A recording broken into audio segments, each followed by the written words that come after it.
alamin. Wassalatu wassalam ala asyrafil anbiya'i wal mursalin wa ala alihi wa sahbihi ajma'in. Subhanaka la ilma lana illa ma 'allamtana innaka antal alimul hakim. Rabbi shrah li sadri wa yassir li amri wahlul 'uqdatam min lisani yafqahu qawli. Amma ba'd. Alhamdulillah ala nikmatil Islam, alhamdulillah ala nikmatil iman, wa kafa biha min ni'mah. Alhamdulillah, segala puji bagi Allah Subhanahu wa taala yang mengaruniakan kita berbagai hal. Ngasih kita karunia Islam, karunia iman, karunia untuk bisa berkumpul, bermunajat bersama-sama, berzikir bersama-sama, ngaji bersama-sama, mencari sesuatu yang akan menjadi bekal kita menuju alam akhirat nanti, menjadi sesuatu yang bisa kita hadapkan, persembahkan di hadapan Allah Subhanahu wa taala sebagai persembahan-persembahan yang terbaik lewat karangannya para ulama-ulama kita, lewat munajat yang disusunkan oleh para ulama kita, yang bukan cuma nikmat untuk dibaca tapi juga nikmat untuk direnungi. Bukan cuman gampang untuk dilafadzkan tapi juga gampang untuk difahami. Satu kalimat-kalimat yang keluar dari hati yang penuh dengan iman. Kalimat-kalimat, kata-kata, munajat-munajat yang menunjukkan betapa dalamnya pengharapan beliau-beliau kepada Allah Subhanahu wa taala, betapa kuatnya sandaran beliau kepada Allah Subhanahu wa taala, dan betapa mereka mempunyai silsilah-silsilah luar biasa nyampe kepada Nabi kita, Nabi Muhammad sallallahu alaihi wasallam. Mugi-mugi kita dapat barokahnya. Mugi-mugi kita juga bisa merasakan apa yang mereka rasakan. Mugi-mugi Allah Ta'ala memperbaiki keadaan kita sebagaimana Allah Ta'ala memperbaiki keadaan mereka. Semoga Allah Ta'ala meluruskan pikiran kita sebagaimana Allah Ta'ala meluruskan pikiran mereka. Semoga Allah Ta'ala ngasih cahaya di dalam hati-hati kita sebagaimana kita mampu melihat betapa seseorang ketika imannya dikasih sama Allah Ta'ala. Orang kalau dikasih iman, orang kalau dikasih yang namanya Islam, orang kalau dikasih sama Allah Ta'ala hati yang indah, mereka akan mendapatkan istilahnya orang yang ada di sekitarnya, bahkan orang yang tidak semasa, yang setelah mereka pun masih mampu mencicipi cahaya-cahaya mereka, masih mampu mencicipi apa yang Allah Ta'ala berikan ke dalam hati-hati mereka, nyampe kepada kita. Masih dipakai bukunya, masih dipakai karangannya, masih dipakai qasidah-qasidahnya. Ini menunjukkan kalau mereka ini orang-orang luar biasa yang menurunkan sesuatu yang luar biasa, mewariskan sesuatu yang luar biasa sehingga bisa kita rasakan sampai hari ini. Bisa kita pakai, bisa kita amalkan, bisa dijadikan sesuatu yang bukan cuman istilahnya ini rohah yang sebenarnya. Makanya majelis-majelis seperti ini itu para ulama nyebutnya itu rohah. Rohah itu majelis, majelis tapi nggak ada ikatan di dalamnya. Nggak ada ikatan ini berarti nopo? Yo lek teko ora disetrap. Istilahnya datang telat nggak disetrap. Dek enek ujiane, dek enek bedek-bedekane. Kalau tak kasih bedek-bedekan sama ujian ini kayaknya langsung garek separuh ini. Jadi namanya para ulama itu nyebutnya majelis kayak gini itu rohah. Sebelumnya dimulai dengan qasidah-qasidah. Kalau enggak kita baca hadroh basaudan, kalau enggak gitu kita baca burdah. Jadi nopo selingannya itu sholawat, selingannya itu kalimat-kalimat yang dinyanyikan, tapi nyanyian ini bukan sembarang nyanyian. Qasidah ini bukan sembarang qasidah, tapi qasidah yang syarat dengan makna, yang penuh dengan keilmuan dan penuh dengan hikmah. Bahkan penuh dengan hukum-hukum. Ada hukum-hukum terkandung di dalamnya, dan secara tidak langsung kita itu diajarin sama para ulama itu gimana caranya ngerayu sama Allah Ta'ala. Gak ndongoi, gak melulu cuman minta ya Allah nyuwun omah, nyuwun sehat, nyuwun napa malih duit, panggah kuwi ae sing dijaluk. Tapi yang kita minta itu ya arhamar rahimin utuh bina fi qadar. Ya Allah, kalau bermuamalah sama sama kami, kasih muamalah yang lembut-lembut. Kalau ngasih takdir kepada kami, kasih takdir-takdir yang lembut. Jangan kalau misalkan kami sekarang punya yang namanya kesehatan, jangan diambil sehatnya secara langsung, tapi ambil pelan-pelan ya Allah. Kalau misalkan engkau mau ngambil harta kami, ambil juga pelan-pelan ya Allah. Kalau engkau mau ngambil umur kami, ambil pelan-pelan ya Allah. Jangan kasih mati mendadak, jangan kasih sakit mendadak, jangan engkau bangkrutkan kami secara mendadak, mesti kaget kami ya Allah. Ultuf bina fi qodok, ya Allah, yang lembut-lembut. Di dalam setiap kodok-kodok itu yang lembut ya Allah, sampai ke tingkat kami itu enggak merasa ujuk-ujuk keriputan, ujuk-ujuk napa istilahnya titik-titik dicikuk. Sehatnya itu untung enggak ujuk-ujuk hilang kabeh. Siji protol siji krowak siji. Kalau semuanya kan kaget jenengan. Dari punya gigi jadi enggak punya gigi. Jadi untuk bina macam-macam. Sama para ulama kita diajarkan gimana caranya bermunajat sama Allah Ta'ala. Ini manja-manja sama Allah Ta'ala. Mintanya itu minta dengan cara yang indah, bukan karepe dhewe, tapi yang sesuai dengan apa yang diinginkan sama Allah Ta'ala. Bahkan Nabi Muhammad sendiri juga mengatakan, kalau misalkan manusia itu kalau dimintai terus mesti waleh. Manusia kalau dicurhati terus mesti waleh. Tapi Allah Ta'ala beda. Mau kita minta, terus mau kita ngerayu, terus mau kita depel terus ndak ada bosen-bosennya, bahkan senang sekali kepada hamba-hamba yang semacam itu. Innallaha yuhibbul mulihina fid du'a. Katanya Nabi, sesungguhnya Allah Ta'ala itu senang sama hamba yang kalau minta itu mulih. Mulih itu napa? Dijelentreh nih, detail, minta sembarang barang.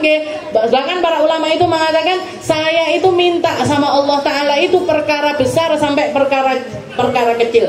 Hatal milih, bahkan ketika saya butuh yang namanya garam, saya nggak minta sama tetangga, saya nggak minta sama manusia, tapi saya mintanya sama Allah Ta'ala. Ya Allah, garamnya entek nyuwun ya Allah. Ya Allah, gulanya habis, minta ya Allah. Ya Allah, kok ini pusing sedikit, sembuhkan ya Allah. Jadi perkara-perkara kecil-kecil itu para ulama juga minta langsung kepada Allah Subhanahu. Entah nanti lewat siapa kesembuhannya, entah nanti lewat mana. Bukan berarti ketika kita minta sama Allah Ta'ala berarti nggak perlu berusaha, nggak ada. Usaha itu tetap. Seperti halnya Nabi Muhammad, kenapa kok keroyo-royo beliau berangkat jalan, melewati perjalanan yang jauh dari Mekah menuju Madinah. Perjalanan yang jauh, perjalanan yang sulit, perjalanan yang mahal. Misalkan beliau minta sama Allah Ta'ala, ya Allah, kayak pas Isra Mi'raj itu loh, ya Allah, buruk datangkan saya tak budal langsung dalam satu detik nyampe ke negeri Madinah. Misalkan mau minta Nabi bisa dituruti sama Allah Ta'ala. Tapi Nabi Muhammad ini menjadi qudwah, menjadi qudwahnya manusia, menjadi tauladannya manusia. Maka Nabi Muhammad mencontohkan bagaimana caranya menjadi manusia yang benar dengan tanpa mengurangi iman kepada Allah Subhanahu wa Ta'ala, tanpa mengurangi muamalah imaniyah di dalam hati ini, tetap indah, tetap baik, tapi usaha juga dimaksimalkan. Itu caranya Nabi kita, Nabi Muhammad Sallallahu Alaihi Wasallam. Kita lanjutkan pembahasan kita di dalam kitab Al-Ibanah wal Ifadah ila an qala al-mu'allif rahimahullahu ta'ala wa nafa'ana bi ulumi fid darain. Ats-tsalits war rabi' masul mushaf wa hamlu. Kalau kemarin kita bahas tentang perkara yang diharamkan bagi orang haid, bagi orang nifas, bagi orang yang berhadas besar, yang pertama adalah sholat, yang kedua adalah tawaf, tawaf segala macam bentuknya tawaf, istilahnya tawaf wajib ataupun tawaf sunnah, semuanya juga tidak diperbolehkan. Dan yang ketiga serta keempat adalah masul mushaf wa hamluh, megang Al-Quran. Tapi di sini bahasanya mushaf, tapi bacaannya atau yang kita kenal dengan kata-kata Al-Quran, dengan lafaz Al-Quran. Para ulama itu mengatakan sumiyal Quran Qur'anan li'annahu yuqra. Kenapa kok Al-Quran itu dinamakan Al-Quran? Karena Al-Quran itu didatangkan dengan cara dibaca. Dan esensi yang ada di dalam Al-Quran itu baru terasa di dalam diri kita kalau kita juga membacanya. Sumiyal Quran. Quran itu diambil dari kata-kata qara'a yaqra'u, artinya membaca. Ayat pertama yang turun kepada Nabi Muhammad, Iqra. Gitu. Iqra bismi rabbikal ladzi khalaq. Iqra, bacalah wahai Muhammad. Jawabannya Nabi, ma ana biqari. Saya ini bukan manusia yang bisa baca, bisa nulis, dan gak akan pernah bisa baca, bisa nulis.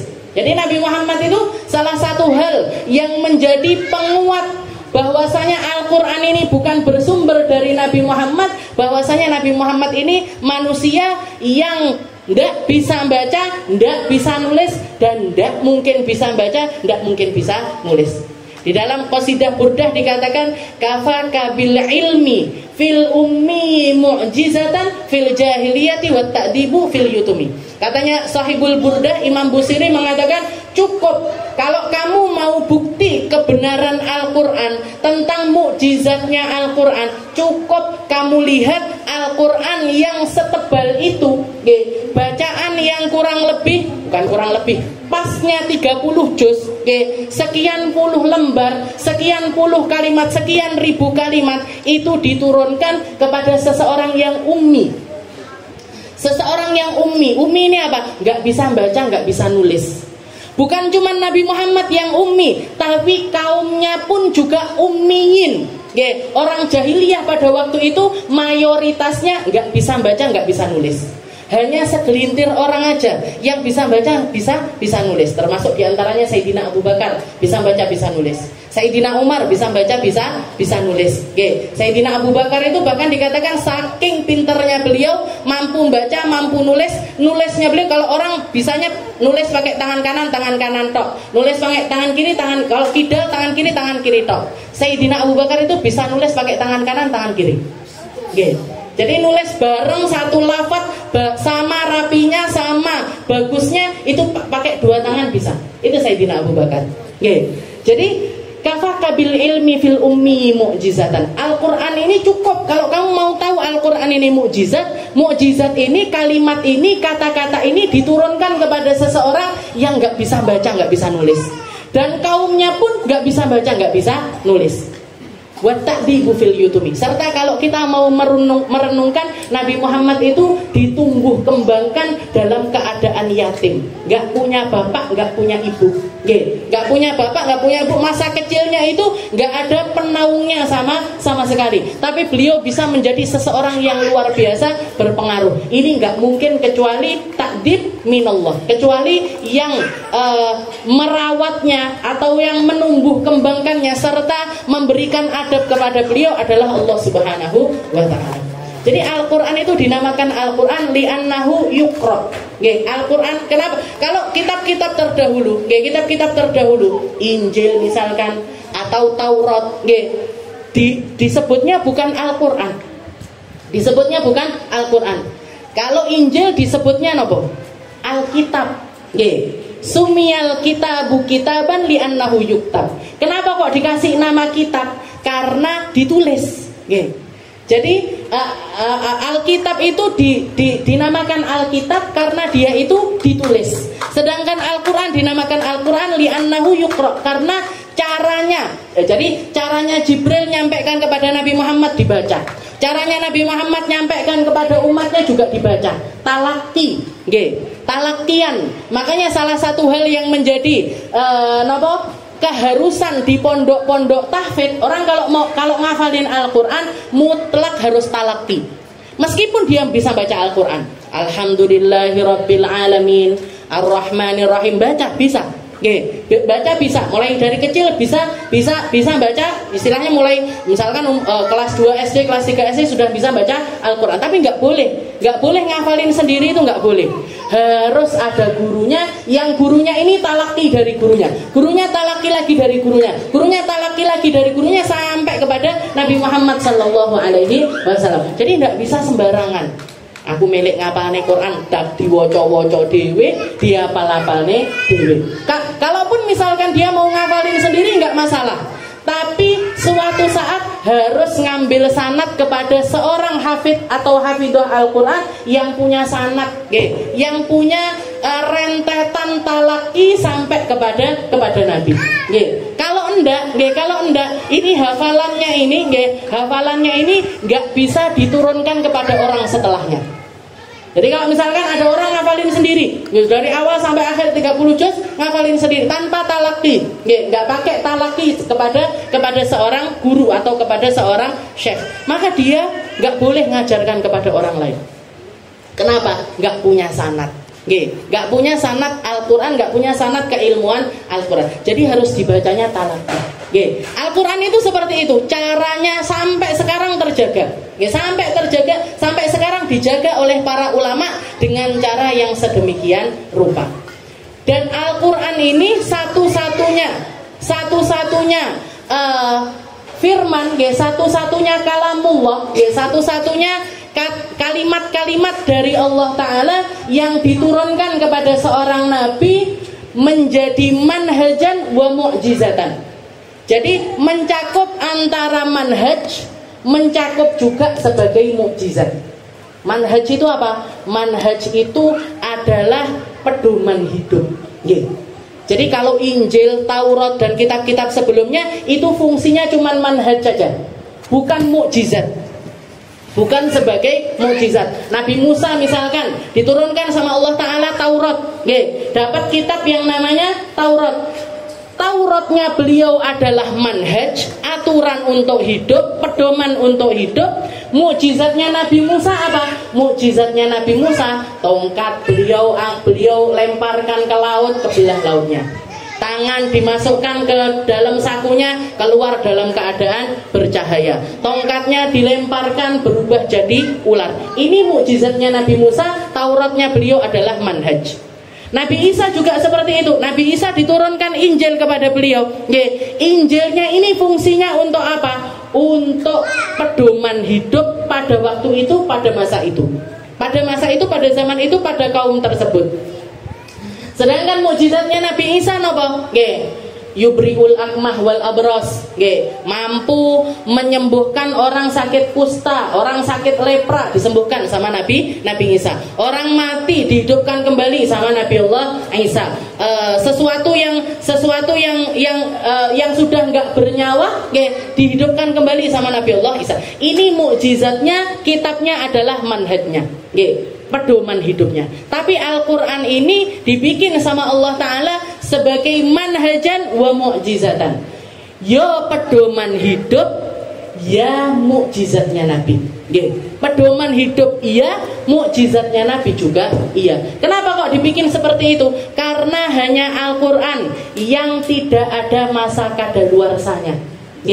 Sedangkan firman-firman yang lalu itu cuman berlaku sampai masanya saja.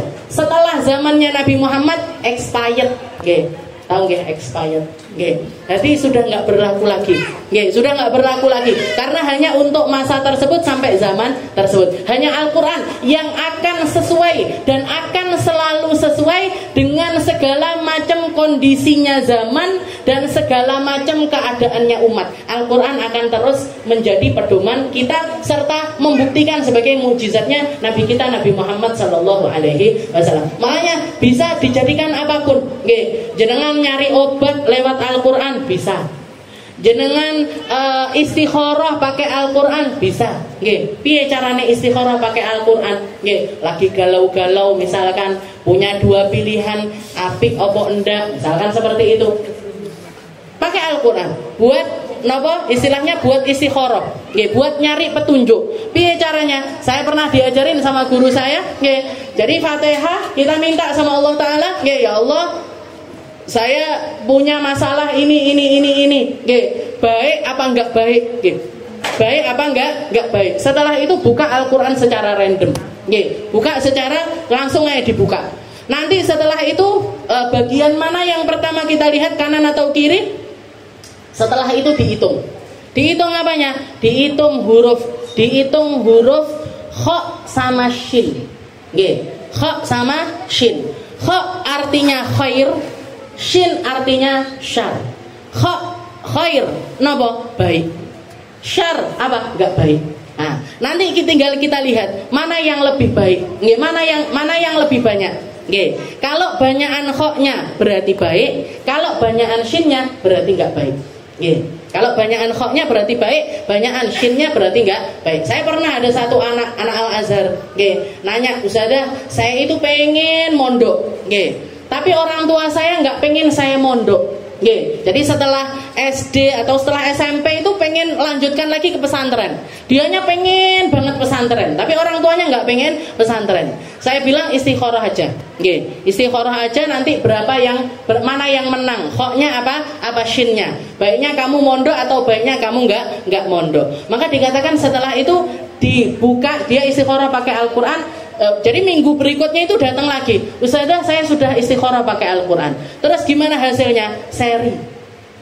Kha sama shin-nya sama jumlahnya. Nggih. Kha sama shin-nya sama jumlahnya. Nggih, saya gitu nggih. Angel ini.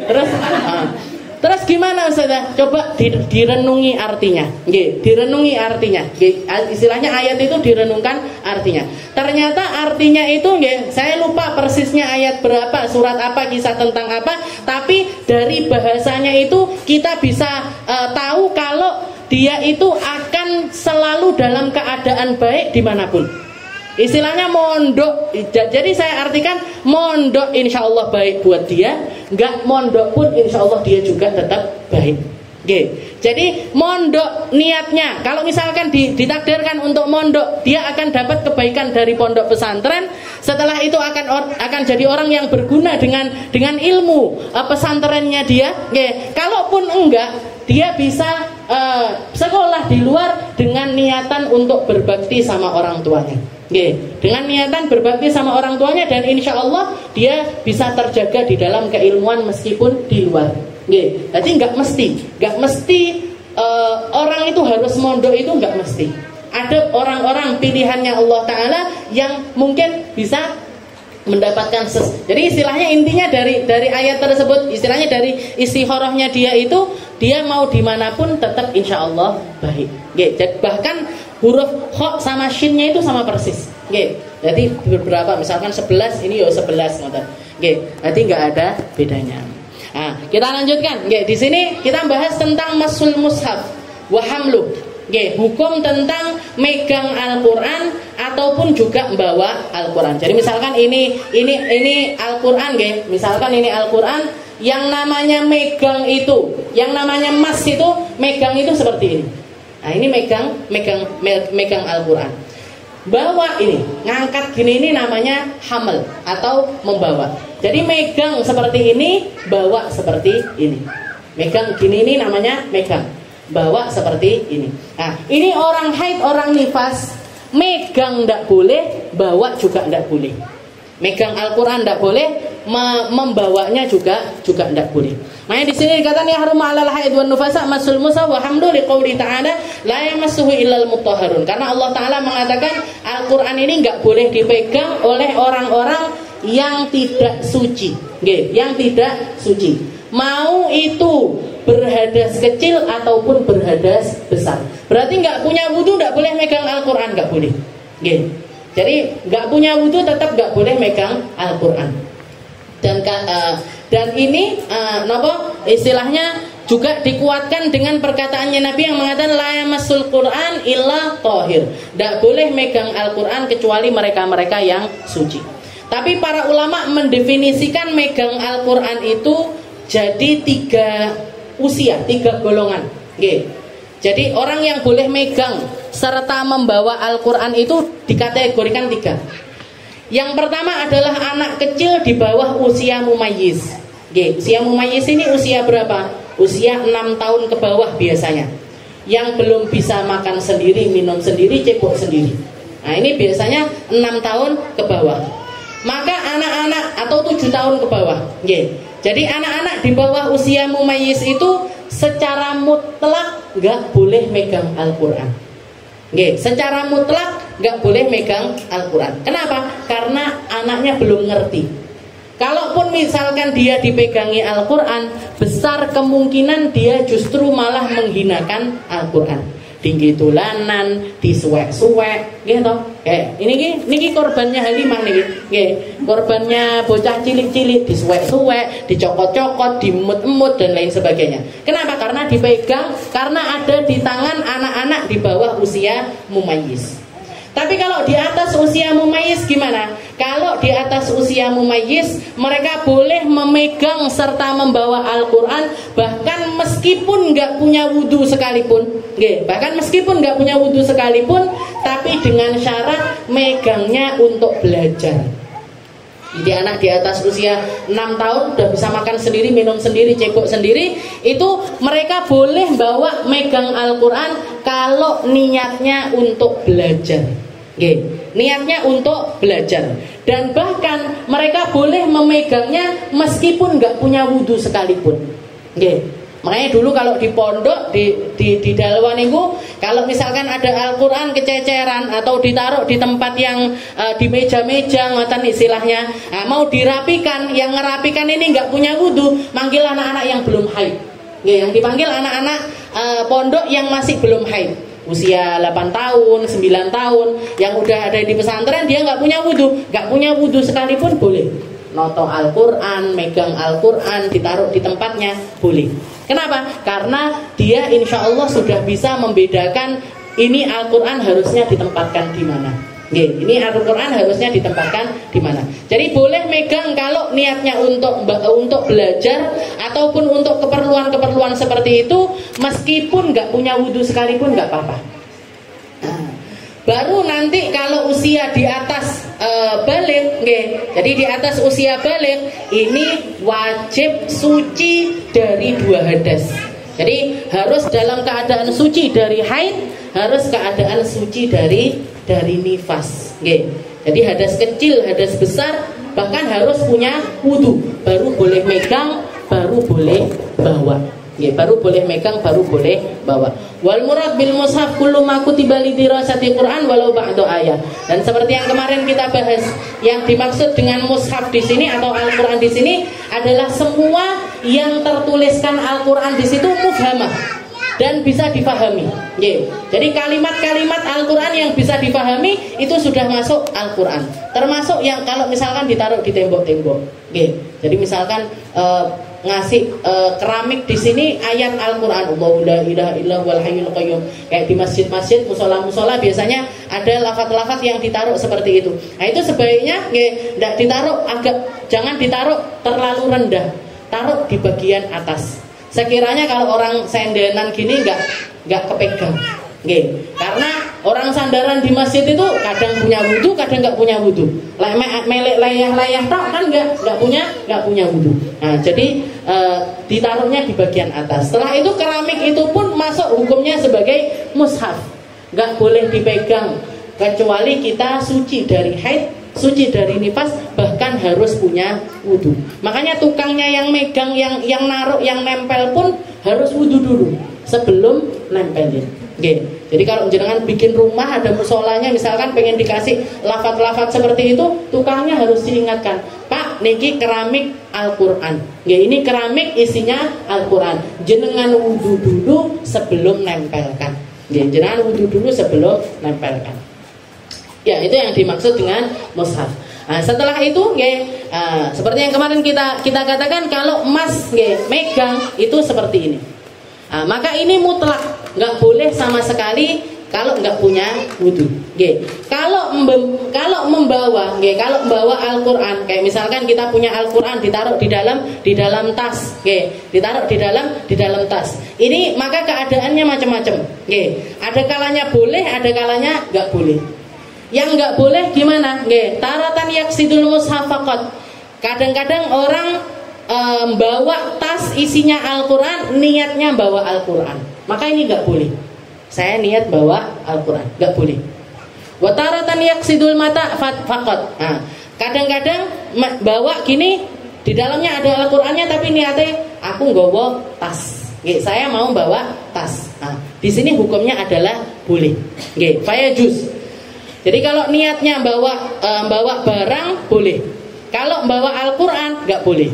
Wa taratan yaksiduhuma. Nah, kadang-kadang juga diniatkan dua-duanya. Yo bawa Quran, yo bawa tas. Gimana? Nggak boleh. Jadi ada ulama yang membolehkan seperti Imam Romli, tapi yang nggak membolehkan adalah Imam Ibnu Hajar. Dan seperti yang dikatakan para ulama, kalau berselisih pendapat antara Imam Ibnu Hajar dengan Imam Romli, maka yang dimenangkan adalah perkataannya Imam Ibnu Hajar. Kenapa? Mereka berdua ini di dalam keilmuannya setara. Di dalam keilmuannya setara. Dua orang ulama dari madhabnya Imam Syafi'i. Dua orang ulama dari madhabnya Imam Syafi'i. Cuman perbedaannya, Imam Ibnu Hajar ini orang nggak punya, sedangkan Imam Romli ini orang kaya. Jadi ulama yang nggak punya itu lebih dimenangkan ketimbang ulama yang punya. Ulama yang miskin itu lebih diutamakan ketimbang ulama yang kaya raya. Berarti piye? Jadi ulama kudu nggak duwe apa piye?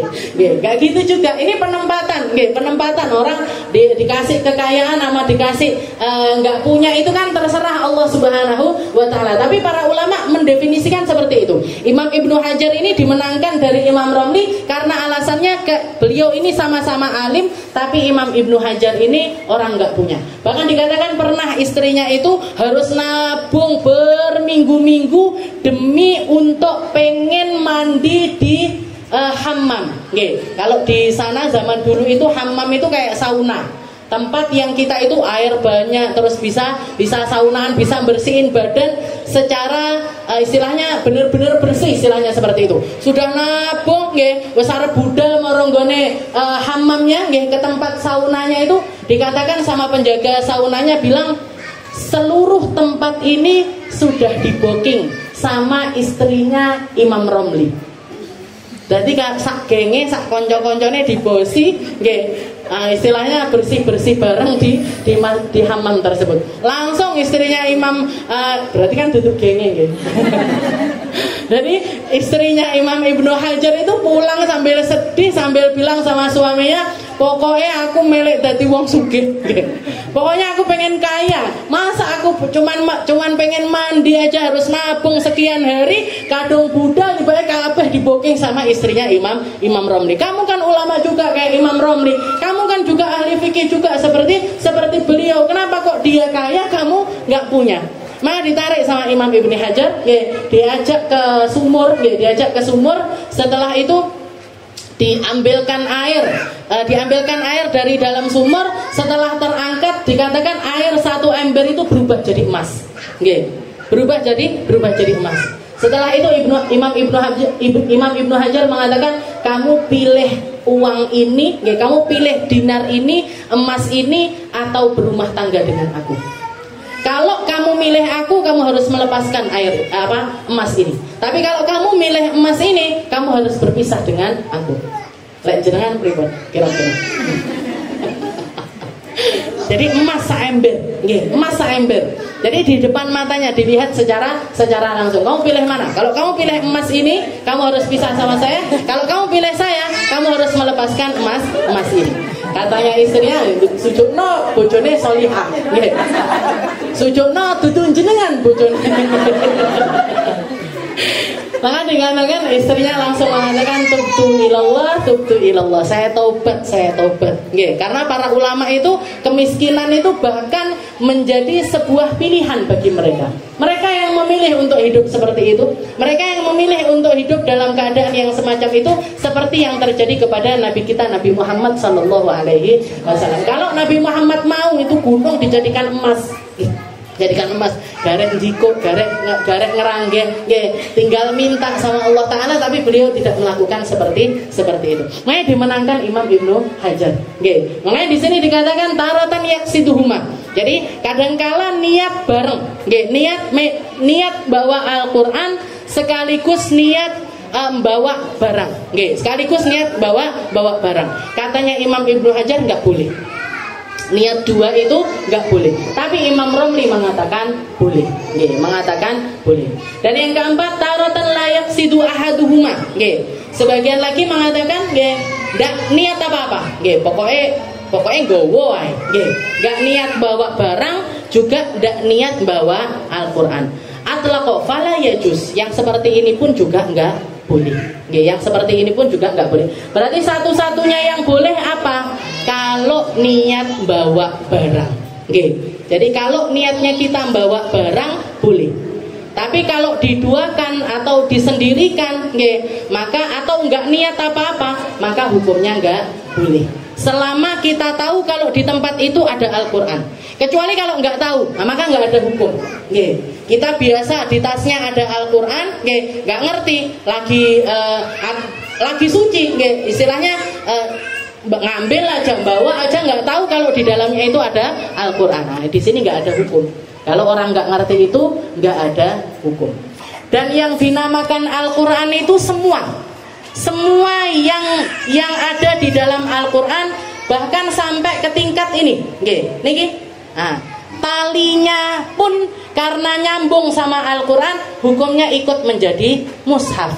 Hukumnya ikut menjadi Al-Qur'an. Maka meskipun dia sudah lepas misalkan, tapi kalau orang tahu persis ini masih bagi iki koyoke taline Quran deh, nggih, pedot, lepas, nggih. Kita tahu kalau itu talinya Al-Qur'an, maka hukumnya tetap jadi hukumnya Al-Qur'an. Kecuali kalau kita nggak tahu, nggih, iki apa wis nyunyutan misalkan atau sudah terlalu parah, nggih, maka nggak ada hukum. Jadi semuanya jilduhu, ini covernya. Kalau misalkan mushaf sekarang itu ada enak iwiri-wire, ada renda-rendanya, ada sampulnya, semuanya hukumnya ikut di dalam Al-Qur'an karena dia menyatu di dalam mushaf, menyatu di dalam mushaf. Setelah itu wal khamis al-lubthu fil masjid. Yang kelima, keharaman yang kelima adalah al-lubthu fil masjid, berdiam diri di dalam masjid. Berdiam diri di dalam masjid. Yahrumu 'alal haid wan nufasa al-lubthu fil masjid. Liqauli sallallahu alaihi wasallam inni la uhillul masjid li haidin wala li junubin. Katanya Nabi Muhammad, saya tidak menghalalkan masjid ini untuk dimasuki oleh mereka-mereka yang sedang haid ataupun sedang junub. Orang haid nggak boleh, berarti orang nifas juga masuk di dalamnya, serta mereka-mereka yang lagi junub. Junub ini apa? Berhadas besar. Berhadas besar, entah apa sebabnya. Mungkin berhubungan suami istri belum mandi, atau sudah berhenti haidnya tapi belum mandi. Nah, berarti dia masih dalam keadaan junub. Junub itu artinya apa sih? Junub itu artinya orang yang jauh. Orang yang jauh dari hadratillah, dari kehadiratnya Allah Subhanahu wa ta'ala. Maka diharamkan untuk masuk ke dalam masjid. Dan masjid itu yang dihukumi masjid ini yang gimana? Yang kita nggak boleh masuk ke dalamnya. Yang diwakafkan sama orang yang bangun ini sebagai masjid. Jadi satu tanah atau satu tempat yang diwakafkan, setelah itu baik itu wakaf secara mutlak atau wakaf secara apa istilahnya, ada pakem-pakemnya, maka hukumnya menjadi masjid. Kayak misalkan orang wakaf itu terserah, orang wakaf itu wakaf itu kita berinvestasi kepada Allah Ta'ala dengan cara memotong apa yang harusnya menjadi milik kita menjadi miliknya Allah. Itu namanya wakaf. Kayak misalkan saya pengen wakaf, saya mau wakaf sepeda motor misalkan. Saya pengen wakaf sepeda motor ke masjid, ke masjid. Saya bilang sama yang takmir masjid ini, Pak, ini motor saya wakafkan untuk masjid, tolong dijaga. Tapi yang boleh make siapapun yang sedang berkhidmah kepada masjid, kecuali Pak Amir misalkan. Punya dendam khusus sama Pak Amir, sama Pak Amir, dan Pak Amir ini orang masjid. Terus saya bilang misalkan, Pak, ini pokoknya sopa oleh kecuali Pak Amir. Maka itu harus dijalankan. Pak Amir sak turunannya ndak oleh gawe. Pak Amir sak turunannya nggak oleh gawe. Itu namanya wakaf dan boleh. Nggih, yang seperti itu boleh. Nah, mau itu secara mutlak ndak oleh dadi diseneni wakaf kok pilih-pilih sak karepe. Nggih. Wong yang wakaf dia, nggih, yang ngasihkan harta orang tersebut terserah. Nggih. Maka ya wakaf itu seperti itu. Jadi saya qat'u tasarrufat, saya memotong hak tasarruf dari sesuatu yang pertamanya jadi milik pribadi saya menjadi miliknya Allah Ta'ala, ya, meskipun dibikin seperti itu boleh. Ya, meskipun dibikin seperti itu boleh. Saya bangun masjid misalkan, ya, saya bangun masjid, tak bikin 2 lantai. Masjid bawah dipakai untuk sholat, masjid atas dipakai untuk perpustakaan. Masjid bawah buat masjid, yang atasnya tak bikin perpustakaan. Maka yang dihukumi masjid yang mana? Yang lantai bawah tok. Yang atas bukan masjid. Jadi orang lagi haid, orang lagi nifas naik ke atas boleh. Kenapa? Karena yang masjid hanya bawah saja, yang atas bukan masjid. Atau orang dibalik misalkan, saya wakaf masjid, yang atas jadi masjid, bawah jadi kos-kosan. Gimana hukumnya? Boleh.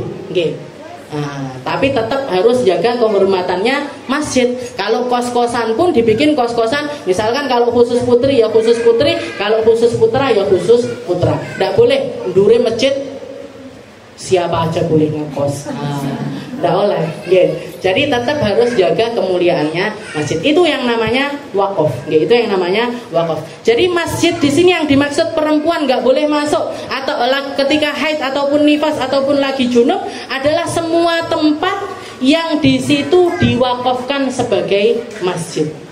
Yang di situ diwakafkan sebagai masjid. Maka haram ditempati, bahkan sampai ke teras-terasannya pun nggak boleh. Parkirannya pun nggak boleh kalau semuanya dijadikan masjid. Tapi kalau misalkan yang wakaf ini, saya niat wakaf, ini masjidnya, ini parkirannya, ini terasan buat orang-orang yang halangan untuk duduk-duduk, ini jadi madrasahnya, ini jadi toiletnya. Dipisah-pisah seperti itu, maka yang diharamkan hanya tempat yang ada tulisannya batas suci. Itu yang nggak boleh ditempati untuk mereka yang haid ataupun nifas. Selain itu boleh. Selain itu boleh. Jadi mau ke kamar mandinya, mau ke terasannya, ataupun juga ke kemanapun tempat yang bukan termasuk masjid, maka tetap boleh. Hukumnya tetap boleh. Dan keharaman di sini adalah al-lubthu. Al-lubthu itu apa? Berdiam diri. Jadi jenengan niatnya ke masjid untuk duduk, maka di sini hukumnya haram. Walaupun cuma sebentar, Aku melek lingko-lingko nenggone pintunya masjid. Padahal lagi haid. Meskipun nggak takut bocor sekalipun, tetap haram hukumnya. Tapi kalau murur, nanti ada babnya murur. Murur itu boleh. Murur itu lewat tok, lewat aja. Kayak seperti yang dikatakan sama Nabi ketika nyuruh Sayyidah Aisyah untuk ngambil tasnya Nabi di dalam masjid. Katanya Sayyidah Aisyah, ini haid ya Rasul, saya lagi haid ya Rasul. Maka Rasulullah mengatakan, bukankah haidmu di tempatnya? Istilahnya yang haid apa darahnya kemana-mana kan enggak? Haidnya kan di tempatnya. Maka berarti itu nunjukkan. Jadi setelah itu Sayyidah Aisyah masuk ngambil tasnya, habis itu keluar lagi. Ini nunjukkan kalau murur itu boleh. Masuk untuk keluar lagi dengan syarat nanti syaratnya itu adalah aman dari kebocoran. Kalau aman dari bocor maka boleh. Kalau nggak aman bocor, maka tetap nggak boleh. Makanya saya himbau, kalau misalkan sekarang ini yang sering saya lihat itu orang bikin manasik haji, manasik umroh di dalam masjid. Padahal kalau sudah ngomongin tentang perempuan kayak sekarang ini, saya bikin majelis perempuan yang hadir perempuan semua. Mungkin semuanya lagi nggak haid? Nggak mungkin. Mesti ada. Bahkan saya sekarang lagi nggak sholat. Jadi mesti ada yang sedang nggak sholat. Ini harus dipikirkan. Kalau jenengan bikin manasikan di masjid, bikin manasik haji umrah di dalam masjid, ini yang nanggung dosanya orang berdiam diri di dalam masjid ini yang bikin acara itu tadi. Nggih, yang bikin acara. Nah, kemarin waktu saya bikin hallnya Abuya di Masjid Darussalam niku, meskipun ada khilaf karena abah saya bilang itu dulu wakafnya bukan masjid tapi musola. Kalau musola itu lebih fleksibel. Makanya orang tua-tua kita dulu itu lebih cerdas daripada orang sekarang. Mereka kalau di kampung-kampung wakafnya bukan masjid, musola. Musola ini tinggi rapat, oleh dipakai untuk istilahnya dipakai istirahat, boleh dipakai buat makan-makan, boleh. Musola ini lebih fleksibel daripada masjid. Orang tua-tua kita dulu pinter, nenggone kampung-kampung langgar namanya, langgar, musola. Baru kalau misalkan tempat yang dipakai buat Jumatan ataupun masjid-masjid yang memang dibangun besar baru dinamakan masjid. Nggak sembarangan bikin masjid, ya nggak sembarang. Setelah itu ditoto dengan baik. Ini tempatnya marbot, ini rumahnya marbot. Kenapa? Marbot itu mesti sama, istilahnya kalau dia rumah tangga berarti sama istrinya. Orang kalau rumah tangga punya istri otomatis melakukan hubungan suami istri. Kalau semuanya berada di dalam kawasannya masjid, junub di dalam masjid, haram hukumnya. Junub meskipun suami istri melakukan hubungan di dalam masjid, hukumnya haram. Karena dia akan terjadi yang namanya junub. Makanya saya sering bilang, orang dulu itu bukan orang alim, tapi soleh luar biasa. Cuman dikasih omongan-omongan sedikit, wes ngerti mereka. Kayak waktu mau bangun musola, kata abah saya waktu mau bangun musola Darussalam yang dulu, sebelum dibongkar kayak sekarang itu, mereka datang. Jadi kekurangan dana datang ke salah satu Habib, ke Habib Hasan, dekat situ. Nanya, Beb, ini kan lagi Ramadan, orang-orang lagi mengeluarkan zakat, boleh nggak uang zakat dipakai untuk bangun masjid? Jawabannya beliau nggak pakai dalil, nggak pakai hukum, nggak pakai Al-Quran dan lain sebagainya. Katanya cuma ngomong gini, awakmu bangun musola katek duitmu dewe apa ndak iso? Masa harus ngambil uangnya orang miskin? Masa harus ngambil uang yang harusnya masuk jadi penahan lapar bagi orang-orang yang seringkali kelaparan? Cuma diomongin gitu aja, paham langsung. Oh nggih. Nah, berarti apa? Ndak make uang zakat. Entah kapan jadinya, yang penting pakai harta-harta halalnya mereka. Ini ngambil apa yang dilakukan sama orang-orang jahiliyah dulu. Ketika mereka bangun Ka'bah, Ka'bah itu kan pernah direnovasi. Ketika Nabi Muhammad berusia sekitar 30 tahun, 30 atau 35 tahun. Sebagian ulama mengatakan 10 tahun sebelum bi'tsah, sebelum Nabi diangkat jadi Nabi. Sebagian lagi mengatakan 5 tahun sebelum Nabi Muhammad diangkat jadi Nabi. Itu pernah terjadi renovasi. Istilahnya dibongkar Ka'bah, dibangun ulang. Dibangun ulang. Peraturannya orang-orang jahiliyah, mereka mengatakan yang mau nyumbang buat bangun Ka'bah ini nggak boleh dari dana pelacuran, nggak boleh dari dana rentenir, dari dana riba, nggak boleh dari harta-harta yang syubhat, nggak boleh. Akhirnya kekurangan dana dia. Akhirnya kekurangan dana. Apa yang dilakukan? Dipatok itok, tidak diteruskan pembangunannya. Seperti yang sekarang ini kita lihat, Ka'bah bunder, kotak kok bunder gitu. Ka'bah kotak, di sebelahnya ada bunderan. Dalamnya namanya Hijr Ismail. Namanya Hijr Ismail. Kenapa kok dibikin ada tandanya bulat seperti itu? Karena bagian ini dulunya termasuk di dalam bangunan Ka'bah. Orang-orang jahiliyah, orang nggak ngerti agama, belum datang, Nabi Muhammad belum diangkat jadi Nabi, tahu mana harta halal, mana harta haram, mana harta bersih, mana harta nggak bersih. Mana harta bersih, mana harta nggak bersih. Mereka memilih untuk bikin patokan seperti itu. Yang penting kalau tawaf harus di luarnya bagian tersebut tidak sah, karena tawaf ini harus di luar Ka'bah, nggak boleh di dalam Ka'bah. Sedangkan Hijr Ismail itu masuk di dalam bagiannya Ka'bah. Jadi orang-orang yang melacurkan diri nggak boleh nyumbang. Orang-orang yang hartanya syubhat nggak boleh nyumbang. Orang-orang yang kerjaannya nggak nerima riba dan lain sebagainya nggak boleh masukkan hartanya untuk Ka'bah. Nah, masjid-masjid saiki, musola-musola saiki, pokoknya sapa sing nyumbang silahkan. Yang penting api dekorasinya, yang penting menorone dhuwur, yang penting ininya nomor 1, keramiknya nomor 1, yang dipentingkan seperti itu. Akhirnya apa yang terjadi? Barokah masjid yang hilang. Barokahnya masjid gede-gede, api-api, sepi kabeh. Sepi semuanya, nggak ada kegiatan di situ. Padahal Nabi Muhammad rapat di masjid, walimah di masjid, nerima tamu orang-orang muslim, orang-orang non muslim, semua dilakukan di masjid. Jadi markasnya umat Islam. Mungkin sama Allah Taala diperbaiki. Mungkin sama Allah Ta'ala dibenahi. Mungkin sama Allah Ta'ala kita dijadikan para orang-orang yang membantu perubahan di dalam keadaan-keadaan yang terjadi di antara umat kita. Dan mungkin sama Allah Ta'ala kita disehatkan terus, dikuatkan terus, diistiqomahkan terus, dikasih sama Allah Ta'ala cahaya-cahaya di dalam hati kita, sehingga kita bisa bermanfaat untuk orang-orang sekitar kita. Ala hadhihi niyyah wa ala niyatin salihah wa ila hadratin Nabi Muhammad sallallahu alaihi wasallam bisirril Fatihah.